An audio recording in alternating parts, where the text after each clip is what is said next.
I fell for that myth for years, and it is such bad advice. So,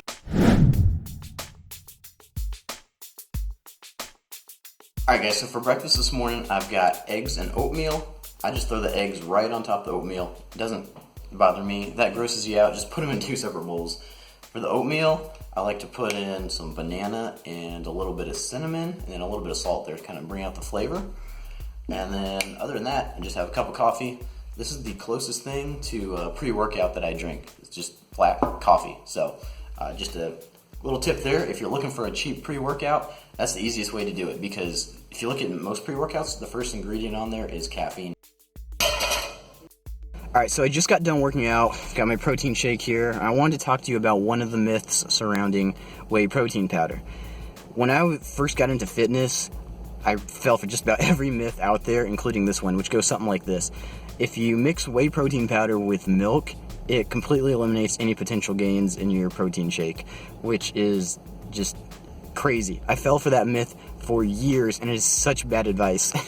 So, this is just whey protein powder, skim milk, and frozen banana.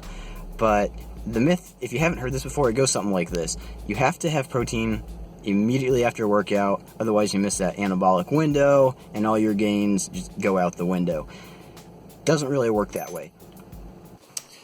Alright, so while we're on the topic of protein powder, I want to give you guys a couple ideas, or a couple ways rather, that help you figure out if a protein is a high quality, or if it's worth buying or not. So one thing you can do is look at the nutrition label. So like this one, for example, that I'll put on the screen, if you look at it, it says 47 grams for 1 scoop. And then if you go down to the bottom, look where it says protein, that would be a really low quality protein. If you look at the second example that I put on the screen, there are 30 grams in 1 scoop, and 24 of those grams are protein.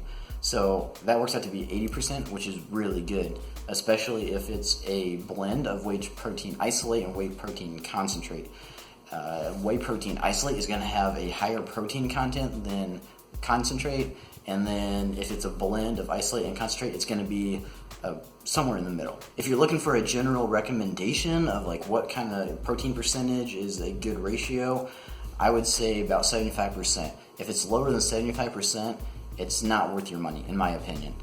Another thing you can look for is this label right here that I'll put on the screen. Now, that's not the only one to look for. If there's a protein that looks interesting to you and it's got some fancy label on it, just do a quick Google search for it, figure out what that company is, what they're actually certifying, what they represent, that sort of thing.